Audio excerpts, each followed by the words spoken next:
नमस्कार दोस्तों, मेरा नाम गोविंद जायसवाल है और मैं बनारस, काशी, जो आध्यात्मिक नगरी और शिक्षा का केंद्र रहा है, उसका रहने वाला हूँ। 2007 में मैंने यूपीएससी की परीक्षा पास की। हिंदी माध्यम से मेरा तीसरा स्थान था और ऑल ओवर इंडिया मेरा 48 स्थान था। मेरे पिता बनारस के अलईपुरा इलाके से रहने वाले थे और वो रिक्शा चलाते थे। मेरी माँ पढ़ाई लिखाई में नहीं थी, एक घर को संभालती थी, लेकिन उन्होंने अपनी सारी ज़िंदगी मेरे लिए सपने बुनने में लगाए थे। मैं 3 बहनें हैं, लेकिन ज़िंदगी के कई पड़ाव आए और क्लास 6 पे मुझे एक शिक्षा मिली कि समाज के बहुत वर्ग ऐसे हैं जो अभी तक लोगों को उनके काम के, उनके बैकग्राउंड से, उनके पिता के व्यवसाय से जोड़ते हैं। एक ऐसा ही इंसिडेंट मेरे साथ भी हुआ। जब मैं 12 साल का था, क्लास 6 में पढ़ रहा था, तब मैं अपने एक दोस्त के घर में खेल रहा था। उस समय उसके पिता आए और उन्होंने मुझसे पूछा कि तुम किसके बेटे हो? तब मैंने बताया कि मैं नारायण जी का बेटा हूँ। तो उन्हें नाम तो पता नहीं था, लेकिन उन्होंने फिर पूछा कि क्या करते हैं? तब मैंने बताया और उस इंसिडेंट ने मेरी लाइफ के सोचने की दिशा को बदल दिया। फिर उन्होंने बहुत ही एक अपमानजनक भाषा का प्रयोग करते हुए मुझे वहाँ से निकाल दिया। फिर मुझे समझ में नहीं आया कि अचानक क्या हो गया, क्योंकि वो मेरा दोस्त बहुत अच्छा था, मैं उसके साथ हमेशा खेलता रहता था और क्लास में हमेशा फर्स्ट भी आता था, पढ़ाई भी करता था। इस प्रश्न को लेकर मैं अपने एक टीचर के पास गया। उन्होंने मुझे बताया कि कोई भी समृद्ध और तथाकथित ऊंचे वर्ग के लोग तुम्हें अपने घर में अपने बच्चों के साथ नहीं आने देंगे। उसका रीज़न ये है कि तुम्हारी जो बैकग्राउंड है, वो बैकग्राउंड अलग है। कोई भी नहीं चाहेगा कि किसी रिक्शा चलाने वाले, ट्रॉली चलाने वाले, इस टाइप के लोगों के बच्चे के साथ कोई आए, जो कि मुझे तब भी समझ में नहीं आया। तो मैंने उनसे ये प्रश्न तब भी पूछा कि कैसे बैकग्राउंड बदलते हैं? तो उनके पास जवाब तो नहीं था, वो भी हँस रहे थे कि इतने छोटे बच्चों को बैकग्राउंड, समाज की परिभाषा में कैसे समझाऊँ? तो उन्हें बताया था कि बैकग्राउंड बदलने के लिए 2 रास्ते हैं। एक, या तो तुम्हारे पिता का काम कुछ और रहता, या तुम कुछ ऐसा करो कि समाज में सब लोग तुम्हारे बैकग्राउंड से तुम्हारे पिता को जाने। तो मैंने उनसे पूछा क्या रास्ता हो सकता है? तो उन्होंने बताया कि या बिजनेस करो, बहुत बड़े बिजनेसमैन बन जाओ, खूब पैसा कमा लो, या दूसरा रास्ता है जो भारत की सबसे प्रतिष्ठित परीक्षा है, इंडियन एडमिनिस्ट्रेटिव सर्विस, उसको पास कर लीजिए। और उन्होंने बिल्कुल ये मजाक में ही बोला था, अगर तुमने इसको पास कर लिया तो तुम्हें अपने बैकग्राउंड की चिंता की कोई ज़रूरत नहीं है। तुम्हें पहले दिन से ही लोग तुम्हारे नाम से जानेंगे और तुम किसी के भी घर में आना जाना, समाज के सारे बैरियर को तोड़ दोगे। उसी दिन मैंने डिसाइड किया था कि मुझे आईएएस को ही निकालना है क्लास 6 से।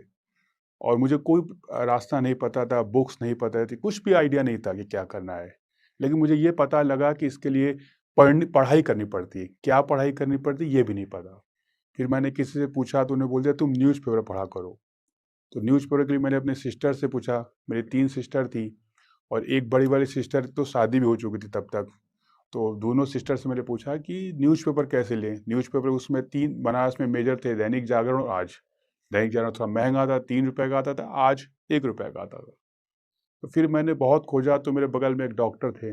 उन्होंने मुझे एक पेपर, वो शाम को अपने क्लिनिक से आते थे और पेपर लेके आते थे। तो मैं शाम को वेट करता था कि जब आएँगे तो मैं पेपर लूँगा, इनसे पढ़ूँगा। वो भी समझ नहीं पाते थे कि इस बच्चे को अचानक न्यूज़पेपर की कहाँ से टेंशन आ गया। लेकिन वो फिर भी मुझे देते थे, शाम को आते थे, मैं न्यूज़पेपर लेके वापस उनको रखता था। धीरे-धीरे मैंने अपना रास्ता इससे तैयार किया। परिवार में मेरे किसी को अभी तक आइडिया नहीं था। फिर क्लास 10th में गया। क्लास 10th में मैंने अपने परिश्रम को और ज़्यादा तेज़ किया। लोगों से बिल्कुल कट के कटे रहने लगा। फिर लोगों को समझ में नहीं आया कि मैं किस डायरेक्शन में बढ़ रहा हूँ। मेरे फादर, मेरे घर वाले भी, सब जो रिश्तेदार थे वो बोलते थे, उसमें ऑटो 35,000 का मिलता था बनारस में। तो सब पैसा भी जुटाते थे कि अगर 12 पढ़ ले तो एक ऑटो खरीद लेंगे और इसको दे देंगे। मैंने कभी किसी को कुछ बताया नहीं अपने सपने के बारे में। मैं साल भर पैसे जोड़ता था। पैसे जोड़ के मैं लास्ट एग्ज़ाम में क्लास 6, 7, 8, 9, 10 लास्ट डे मैं एक जनरल स्टडी की किताब लाता था, पूरे समर वैकेशन में पढ़ने के लिए। उस जनरल स्टडी को मैं अपने छुपा के लाता था कि कोई देख न ले कि कोई क्या बोलेगा। लेकिन मुझे एक बात ये समझ में तब तक आ चुकी थी कि आपके अपने संघर्ष में, आपका अपना डेडिकेशन, सबसे बड़ा साथी है। और अगर आपका डेडिकेशन बहुत ज़्यादा है तो आपको सपोर्ट अपने आप मिलेगा। प्रकृति, नेचर, भगवान, जिसे भी आप बोलिए, वो किसी न किसी तरीके से आपको सपोर्ट करते हैं, लेकिन आपका डेडिकेशन उतना ही स्ट्रांग होना चाहिए। 12 साल की उम्र में ही मैंने जब डिसाइड किया, तब मुझे कुछ भी आइडिया नहीं था। इवन मेरे घर में भी किसी को नहीं पता था कि यूपीएससी क्या होता है। मेरे फादर को सबसे बड़ी नौकरी लेखपाल की पता थी, पटवारी जिसको कई लोग कहते हैं, कि ये सबसे बड़ी जॉब होती है। इसी दौरान मेरी मदर की डेथ भी हो गई। मेरी बड़ी सिस्टर ममता दी ने अपनी पढ़ाई छोड़ दी, बीए थर्ड सेकेंड ईयर में। वो पहली हमारे घर में इंसान थी जो उस लेवल तक पढ़ाई किया, बीए सेकेंड ईयर में। फिर जब उन्होंने अपनी पढ़ाई छोड़ दी और हमारे ऊपर फोकस किया, तब मैंने अपनी जिम्मेदारी को समझा। और ये मैंने ध्यान दिया कि परिवार आपके लिए इतना इम्पोर्टेंट है। उनकी एक एक दिन की इमोशन, लोग तो हमेशा बोलते थे कि मेरी दीदी को भी, कि तुम्हें भी बर्तन धोने चाहिए, तुम्हें भी दूसरों घर में काम करना चाहिए, तो शायद तुम्हारा भी ज़िंदगी बेटर हो सके। वो हर बात को मैंने सुनता, और मैंने एक चीज़ डिसाइड किया था कि कभी भी किसी का रिप्लाई नहीं करना है। क्योंकि आपके ऊपर जो सामाजिक अटैक होते हैं उसके दो तरीके हैं। या तो आप सबसे लड़िए, या उस इमोशन को अपने अंदर रखिए और उसका यूज़ कीजिए एज एनर्जी अपने टारगेट को अचीव करने में। इन्हीं प्रताड़नाओं, इन्हीं सोच, इन्हीं डिफरेंट एस्पेक्ट जो समाज के डिफरेंट व्यूज़ आए थे, उसको कलेक्ट करते हुए मैं बिल्कुल आगे बढ़ा डिटर्मिनेशन के साथ। क्लास 8 से ही मैंने ट्यूशन पढ़ाना शुरू किया। क्लास 9th में घर की हालत बहुत ख़राब हो गई थी हमारे।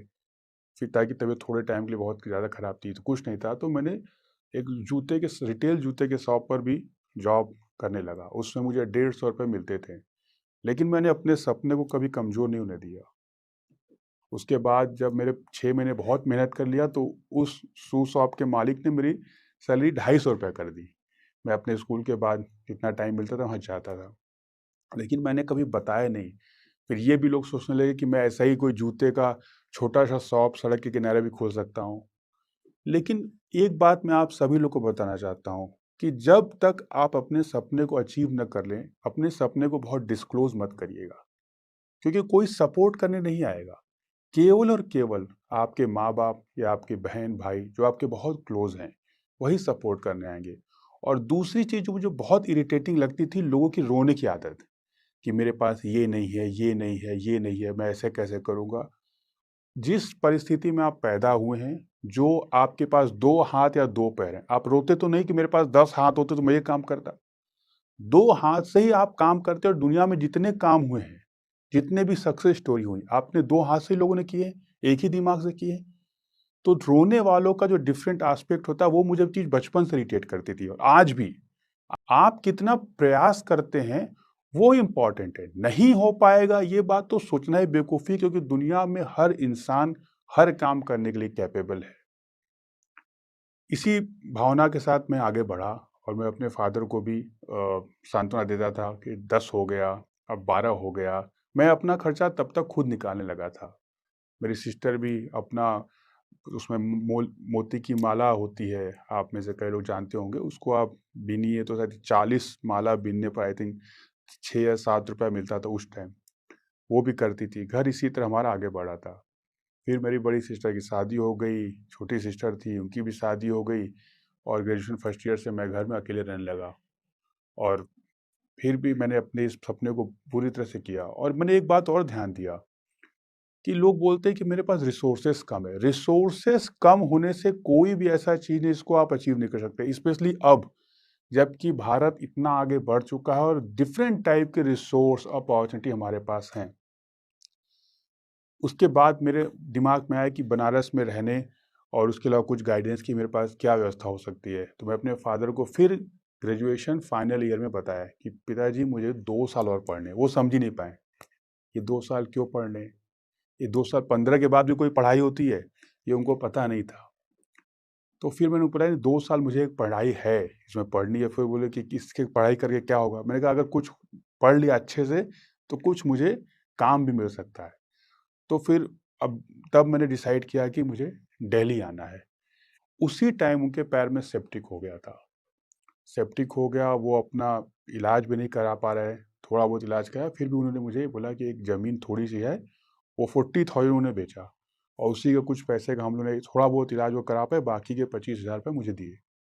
मैं उसको लेकर दिल्ली में फर्स्ट टाइम आया, और जब फर्स्ट टाइम आया तो मुझे थोड़ा डिप्रेशन हुआ, क्योंकि जब दिल्ली में आया तो मैंने देखा कि लोग ज़्यादातर, तब मेरा वेट 39 केजी था।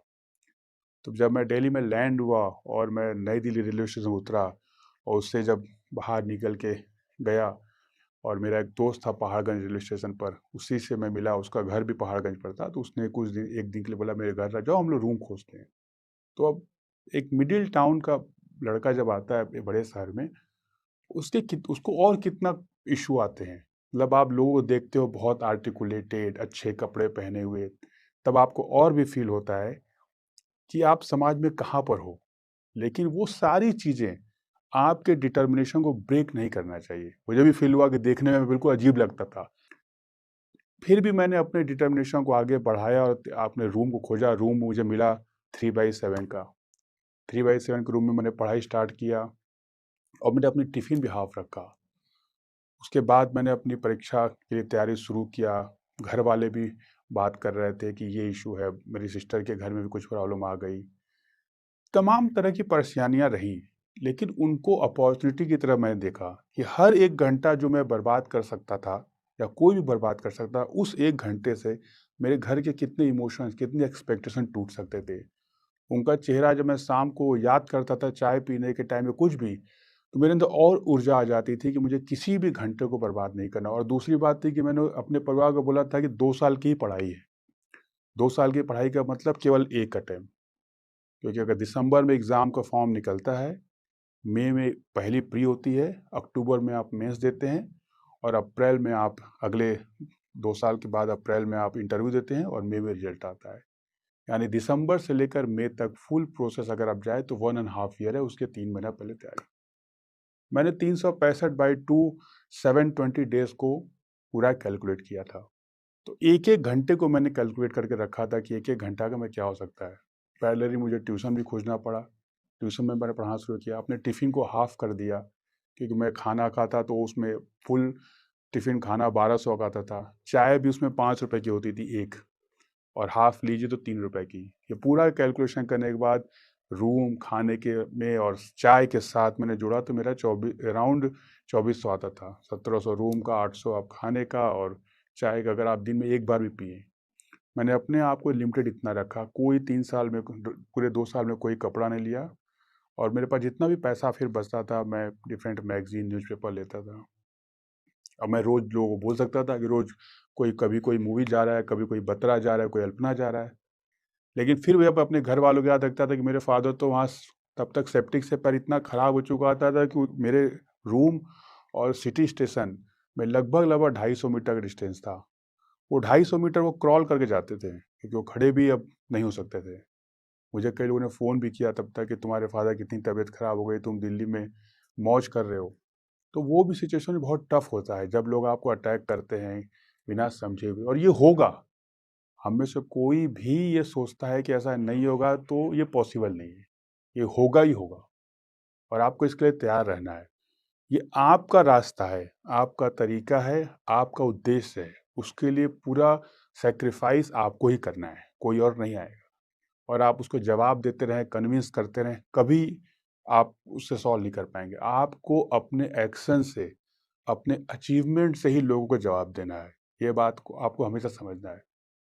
फिर भी मैंने इस बात को बताया, अपने घर वालों को बताया, और मेरी ममता दी ने भी बहुत सैक्रिफाइस किया। जब मैंने उनको फ़ोन करके पूछा कि फ़ादर की इतनी तबीयत ख़राब हो गई कि वो क्रॉल कर रहे हैं, सड़क पर जा रहे हैं, और तब वो रिक्शा-विक्शा रिपेयर करने लगे थे, क्योंकि वो चला ही नहीं पाते थे। तो उन्होंने बताया कि नहीं, नहीं ऐसा कोई बात नहीं है, वो थोड़ा बहुत पट्टी कर रहे हैं, कुछ नहीं, ऐसा बात नहीं। जबकि दूसरों ने बताया कि सर्जरी होने वाली है।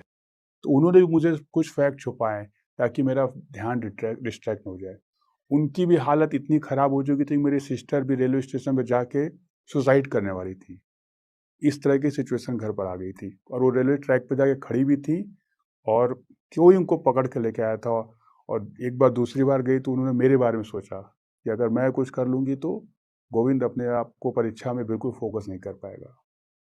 तो ज़िंदगी में आपके सभी टाइप के सिचुएशन आएँगे, आपके अपने घर वालों का सैक्रिफाइस साथ कई बार आपको पता भी ना चले। शायद इसके अलावा भी कई सैक्रिफाइस हो जो मुझे उन्होंने बताया हो। लाइफ ऐसे ही चलेगी मेरे दोस्तों, लेकिन आपने जो सोचा है उसको आपको कैसे अचीव करना है आपका अपना डिसीजन है। मैंने अपनी तैयारी शुरू की जब मैंने हिस्ट्री और हिस्ट्री सब्जेक्ट मैंने कैसे चूज़ किया।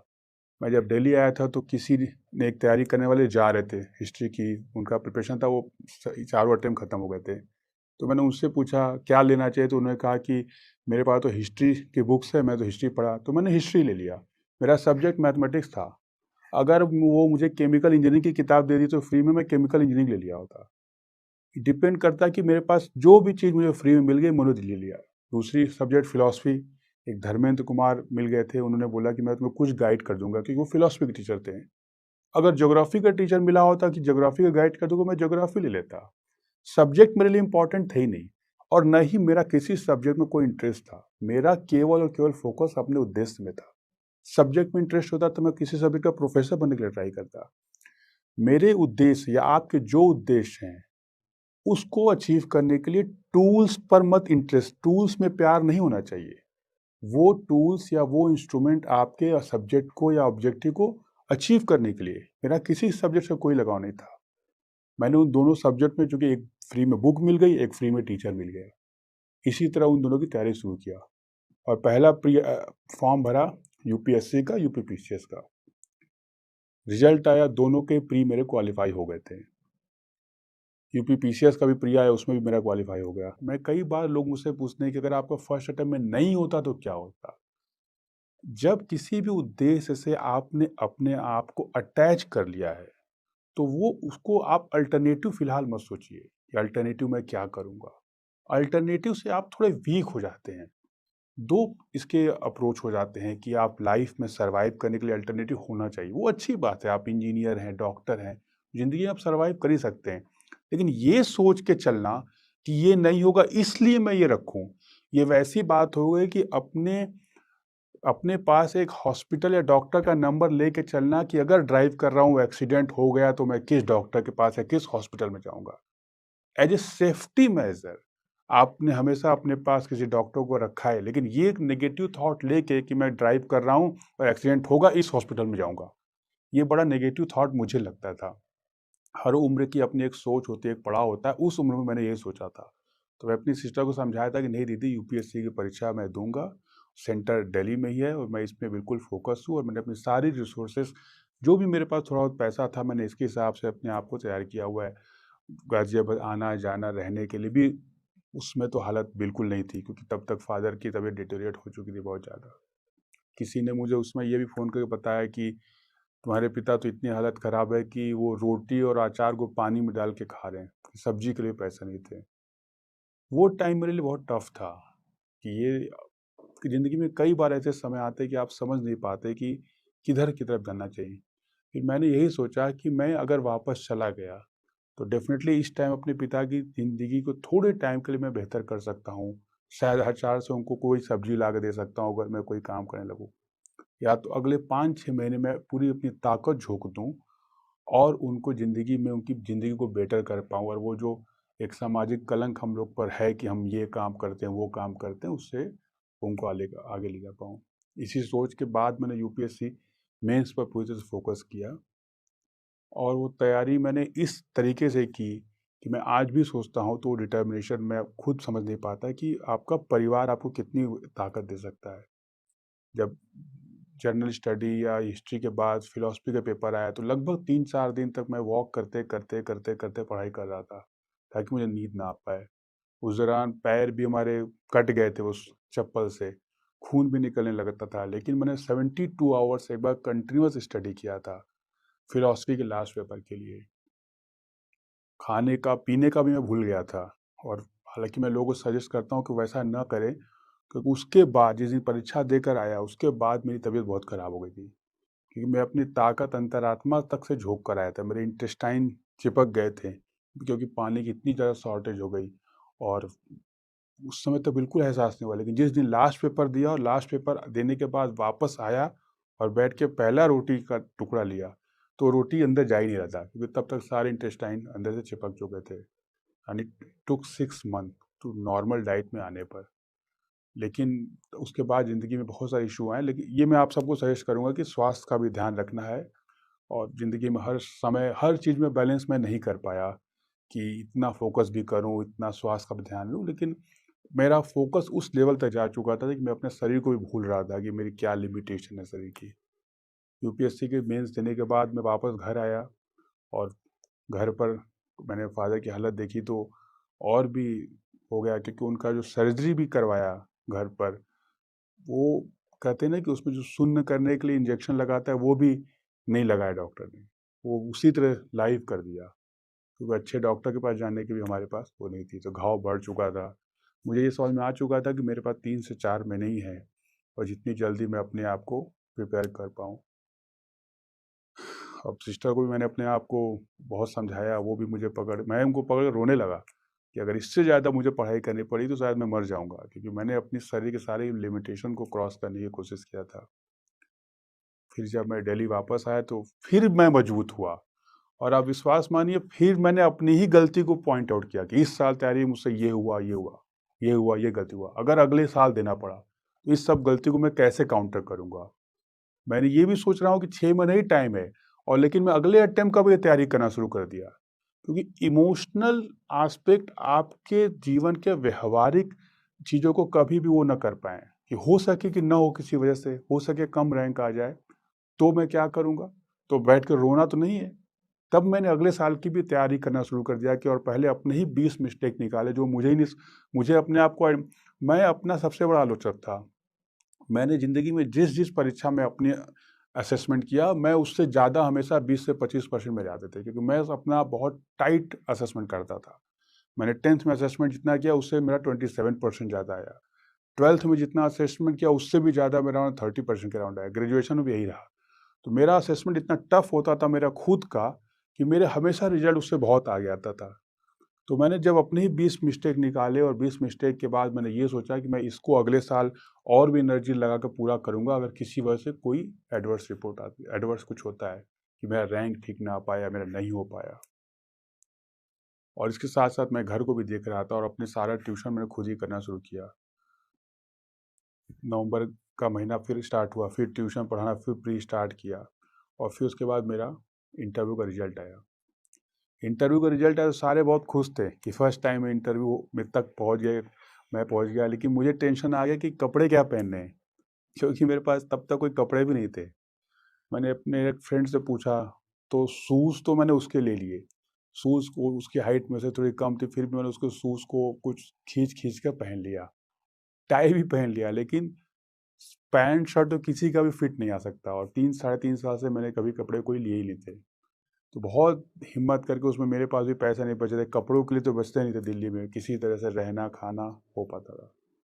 तो फिर मैं अपनी सिस्टर को फ़ोन किया कि मुझे बहुत डरते हुए, मैं उनकी हालत भी जानता था कि पैंट शर्ट के लिए कपड़े चाहिए, एक कपड़ा लेना है, और शायद 2000 तक में मिले पैंट शर्ट का कपड़ा लेना और सिलवाना। तो वो भी उन्होंने कुछ मुझे बताया नहीं, और उन्होंने मुझे तीसरे दिन 2000 दे दिए। मुझे बाद में सिलेक्शन के बाद पता चला था कि उस समय मेरी सिस्टर का प्रेगनेंसी का इशू चल रहा था। डॉक्टर्स की जो दवा देने के पैसे थे, जो अल्ट्रासाउंड के पैसे थे, वो मुझे दे दिए। उन्होंने अपने फर्स्ट ट्राइमेस्टर में कोई चीज़ कुछ करवाया नहीं, कोई भी टेस्ट कुछ भी नहीं करवाया, और बिना रिस्क रिस्क लेते हुए सारा पैसा मुझे दे दिया। और जब किसी ने उनसे पूछा कि तुमने इतना बड़ा रिस्क लिया, अपनी दवा के पैसे, अल्ट्रासाउंड तक के पैसे दे दिए, कुछ हो गया बीच में तो क्या होगा? तो उन्होंने बोला कि उसकी इतने साल की तपस्या, उसका इतने साल का सपना, वो हमारे लिए ज़्यादा बहुत इम्पोर्टेंट है, बाकायदा कि मैं अपनी ज़िंदगी की, अपनी जान की चिंता करूं। तो उन्होंने उस तरीके से वो 2000 मुझे दे दिए। उस समय तक मुझे भी पता नहीं था, मुझे भी सिलेक्शन के बाद पता चला, जब मेरी भांजी होने वाली थी। तब डॉक्टर के पास मैं गया, तब उन्हें बताया कि इन्होंने इतना बड़ा रिस्क लिया कि बिना किसी मेडिकल चेकअप के, बिना किसी टेस्ट के, बिना किसी मेडिसिन के इन्हें 2 ट्राइमेस्टर निकाल दिए थे। उसके बाद मैं पैंट शर्ट लेकर तो गया, पहन के जब यूपीएससी इंटरव्यू के लिए गया, तो यूपीएससी इंटरव्यू में जाने से पहले तब मुझे था कि ये पहली बार ज़िंदगी में मैं कोई इंटरव्यू दे रहा था, फर्स्ट टाइम।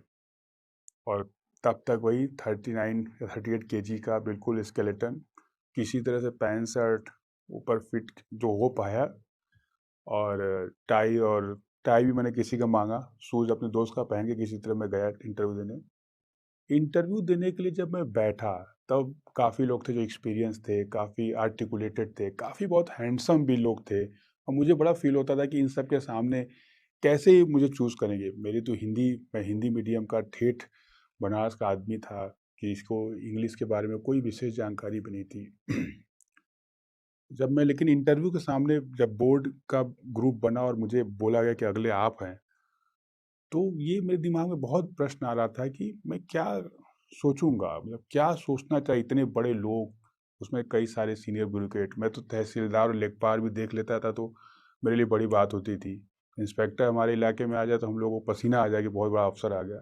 ये देश के इतने बड़े ब्यूरोक्रेट या जो भी टॉप मोस्ट सिविल सर्वेंट थी उसमें पैनल में आते। मैं एक 22 साल की उम्र में इंटरव्यू दे रहा हूँ, मैं क्या सोचूँ इनके बारे में? तो मैंने फिर यही सोचा कि मुझे दिमाग में ये रखना है कि यही मेरा परिवार है अगले 40 साल के लिए और मैं अपने परिवार को अपना उद्देश्य बताने चाह रहा हूँ। और मैंने ये तरीका ताउम्र ज़िंदगी में फ़ॉलो किया कि ऑनेस्ट अप्रोच, कहते हैं ना honesty is the best policy. लोग ऐसे सोचते हैं किसी बेवकूफ़ आदमी ने बोला होगा, ऐसी बात नहीं है। ऑनेस्ट अप्रोच ज़िंदगी में आपको बहुत क्लैरिटी देती है। Honesty is the best policy, ये सच में सच बात है। क्योंकि जब आप अपने से बहुत बड़े आदमी से डील कर रहे हो ना, तो आप ये मान के चलो कि उसका नॉलेज, एक्सपीरियंस, तजुर्बा सब आपसे कई गुना होगा। आप उसको बेवकूफ़ नहीं बना सकते। तो मैं यही सोच के गया कि ये मेरा परिवार है और जो मन में है, जो सोचता हूँ, वही बात बोलूँगा। और जब मुझे इंटरव्यू कॉल किया गया था, उस बोर्ड की चेयरमैन परवीन तला मैडम थी। इंटरव्यू बहुत सारे इश्यूज़ पर चले, का बनारस पर चले, गांधी जी पर चले, देश की स्थिति पर चले, बहुत सारे इशू पर हुए इंटरव्यू। 40 मिनट चलने के बाद जब मैं निकल रहा था तो चेयरमैन ने मुझसे पूछा था कि गोविंद, इंटरव्यू बहुत अच्छा हुआ, लेकिन अगर तुम्हारा नहीं होता तो अभी तो तुम 22 साल के हो, तुम्हारे पास और मौके हैं, तो और मौके दोगे? मैंने उनसे बोला, मैडम ज़िंदगी में नेगेटिव अप्रोच तो कभी रही नहीं और ये सफ़र जो 1.5 साल का था, फाइनली आप लोग से मिलना हुआ, बहुत ही अच्छा रहा।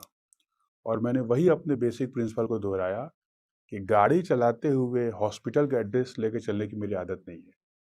तो यहाँ तक प्रोसेस ज़िंदगी का बहुत अच्छा चला, आपसे मिलके बहुत अच्छा लगा। नहीं होगा तो क्या करना है ये नहीं सोचा अभी और मैं इसी प्रोसेस को आगे कंटिन्यू रखूँगा और मुझे उम्मीद है कि मैं आपके अपेक्षाओं पर आगे भी खरा उतर पाऊँ। बस इतना कह के मैं बाहर निकल गया और फिर 1 महीने बाद मेरा रिज़ल्ट आया, 14th मई को था। और जब रिज़ल्ट आया तो किसी ने फ़ोन किया कि आपका 48 रैंक्स आ गया है। तो मैं भी जाके दौड़ते हुए कैफ़े में चेक किया और पहला कॉल जब मैंने किया अपनी सिस्टर को, तो मेरी ममता जी तो बिल्कुल वो, मतलब कि वो ब्लैकआउट उनको हो गया था। वो बोल ही नहीं पाए और बहुत देर से उनको होश भी नहीं रहा। लेकिन मेरी दूसरी सिस्टर वो बहुत रोती रहीं और फिर मैंने देखा समाज कैसे बदलता है।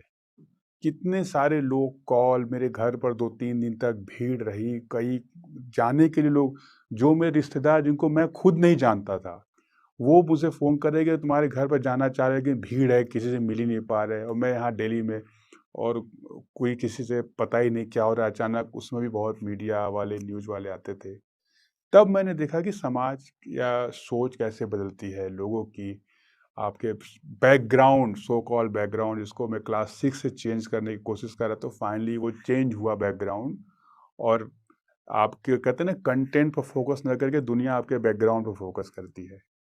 कुछ लोग, लेकिन कई जेन्युइन लोग आपके लाइफ में ऐसे भी रहेंगे जो आप पर फोकस करेंगे, आपके बैकग्राउंड पर नहीं फोकस करेंगे। तो इसलिए मेरा सजेशन ये हमेशा रहा आप लोग सभी लोगों से कि हमेशा ज़िंदगी में उनको बहुत इम्पोर्टेंस दीजिए जो आप पर फोकस रखे हैं, आपके बैकग्राउंड पर नहीं फोकस रखे हैं। क्योंकि वही लोग हैं, बैकग्राउंड चेंज होते रहते हैं, बनते हैं, बिगड़ते हैं। लेकिन जो लोग आप पर फोकस रखे हैं, आपके माता-पिता या आपके भाई-बहन, उनसे इम्पोर्टेंट कुछ भी नहीं होता। इसी चीज़ को मैंने बाहर जब बनारस गया, तो बनारस में जब मैं ट्रेन स्टेशन गया तो पूरा शहर था, ढोल नगाड़े थे। मेरे फ़ादर को तब भी समझ में नहीं आ रहा था। और एक इंसिडेंट बताऊँ, मेरे इंटरव्यू के 4 दिन पहले मेरे फ़ादर रिक्शा बना रहे थे। तो एक कांस्टेबल ने आया, उनको रिक्शा को पीटने लगा। वो खड़े तो हो नहीं पाते थे, उसमें पैर खराब हो चुका था। ये हटाओ, हटाओ। तो बगल में हमारे इंद्रदेव मिश्रा एक रहते थे, तो उन्होंने बताया, तुमको पता है इनका लड़का आईएएस का इंटरव्यू दिया अभी। तो उसको विश्वास ही नहीं हुआ, क्योंकि इंद्रदेव मिश्रा काफ़ी पढ़े लिखे लॉयर थे। तब उस लगा कि ये तो सही बोल रहे होंगे, तब उसने कुछ बोला नहीं। लेकिन जब 4 दिन बाद रिजल्ट आया, तो वही वो कांस्टेबल आया था मेरे फादर से मिलने कि मैं समझ नहीं पाया कि इतना भी आपका लड़का आगे सोच रहा है ये। तब मेरे फादर को समझ में आया कि मैं किसी बहुत बड़े पोस्ट पर पहुंच गया हूँ। तो उनको इंडियन एडमिनिस्ट्रेटिव सर्विस या यूपीएससी के बारे में कोई नॉलेज नहीं था।